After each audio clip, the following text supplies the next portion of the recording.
Mike Pittman, 420 Elm. I wanted to address the council tonight. I happened to attend the last historic board meeting, and I was kind of surprised there was a petition that was presented. I don't know if you all have heard about it, but it had over 240 signatures discussing the historic board and some of the rules that were implemented and holding up a project where some people bought a historic home in downtown Madison and got told to stop work because of a perceived violation in the rules or the guidelines. And I think the council approves the guidelines, and these were done back in 2009. And at that meeting, discussion was about revising guidelines. I don't know if anybody's seen them. They're kind of top secret, but hopefully we'll get to see them one day. But I've got that the petition, and I think Nicole's in the back, and she can get you copies of it. But 240 signatures, a lot from Madison, but this was done during courthouse days. These folks were working on the house. And we had people from all over the state coming down and saying, why are these people being told to stop work? It didn't make a lot of sense to people around the state and also the country. There were people there from Kentucky. I think one of the issues that I'm seeing, because I was on the historic board, I was the chairman of the historic board for a while, and a lot of people in Madison have been on the historic board, and I think what we're seeing is a disregard of some of the city ordinances. One in particular that I was impacted with was the due dates for applications. I came in with my application, presented it, and was told I was too late. Well, the ordinance says you can present your application 15 days before the meeting. So I went back and took a look at the due dates for the applications. They range from anywhere from, say, 22 days to 32 days before the meeting date. None are 15 days before the meeting. So and that is in an ordinance, so that's a violation of the ordinance. There's also tabling of applications due to zoning concerns and setback concerns.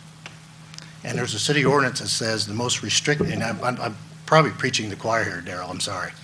But the most important thing is that there's an ordinance that says the most restrictive ordinance applies, whether it's a zoning board, planning commission, historic board. So there doesn't need to be passing off and telling people they're going to table their application until the next, and have to go before the zoning board. People are asking, why do applicants go before the historic board first? Well, it costs you $10 to apply to the historic board. What's it cost to apply to the planning commission, Darrell? Is it 50? 50 or 60?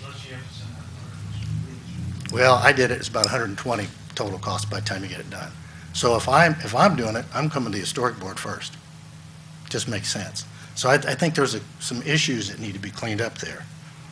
And I think and again, you guys are the ones that'll have to take a look, but I think they're changing the historic guidelines by delaying people. And if you look at the website, there's a couple documents on there that I haven't seen before that basically have some definite violations of what's in the guidelines and also what is actually intended for the historic board. So what I would like to propose is that, first of all, that we do some kind of appeals board, or I don't know what you call it, but basically an appeals board that doesn't require somebody to have to go to court. Because to me, that's very, very expensive for the city and for the individual applying. And these people are putting money in our town.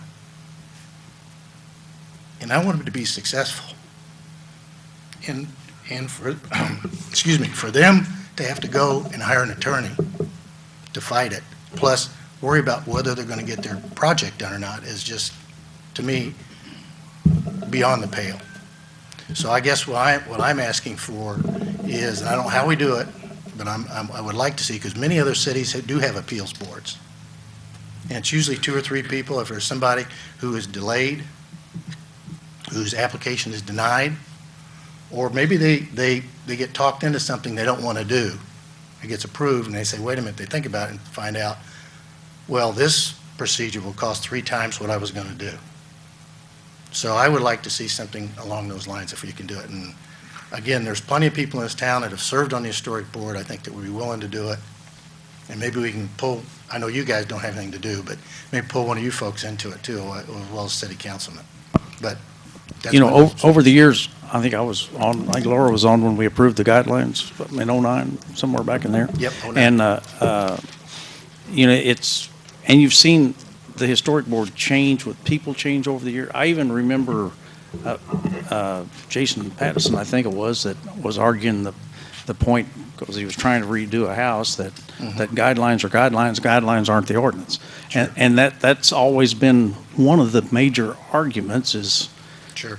and the historic board is, over the years changed the people and over the years probably changed what they approve. So it's a real catch-22, and I understand both sides of the argument. I think, Darrell, that's where an appeals board would certainly help from the standpoint of being able to say, well, the guidelines give you flexibility. And I think that's one of the things in the guidelines that does say that the facades of the house, which is the front of the house, is very important. And the backs and the sides. But I asked for a list of approvable materials. And there are materials on there that specifically are mentioned in the guidelines that are not prohibited, but yet the boards will sit up there and say, we will not approve this. And it's just wrong. I'm sorry. They've been approved by other boards all over town. So I don't see where one board can completely change the rules or guidelines or enforce them differently than the other boards. To me, that doesn't make a lot of sense. Mike, do you, are there other communities? Can you tell me what some of the other communities are that have something like that in place? Maybe so for me, I could look at it and research it. I'm going from memory, Dan, but I think Louisville has an appeals board, and I'd have to go back and take a look. But when I was on the board, I went to the Historic Commission's national meeting in Norfolk, Virginia, and it was a tremendous eye-opening situation, because what one board would approve, another board said, we don't care. If somebody's willing to invest and help us save our houses, we don't care. We want to save our houses. And I think over the years, we've saved a lot of houses. The Historic Board's done a good job in saving a lot of houses. But if the standards become so stringent and somebody comes down and then tries to invest in a property and they don't know whether they're going to be able to do what they want to do, or they start working on it and then boom, they hit a brick wall, what does that say about us? And I tell you, I think with this petition, and if you take a look at the petition and where the cities are, where the people are, I mean, that's not doing our town any good at all. I mean, when I see something like that, and it really did impress me that something has got to change. So that's my plea. I'll sit down. Thank you, Mike.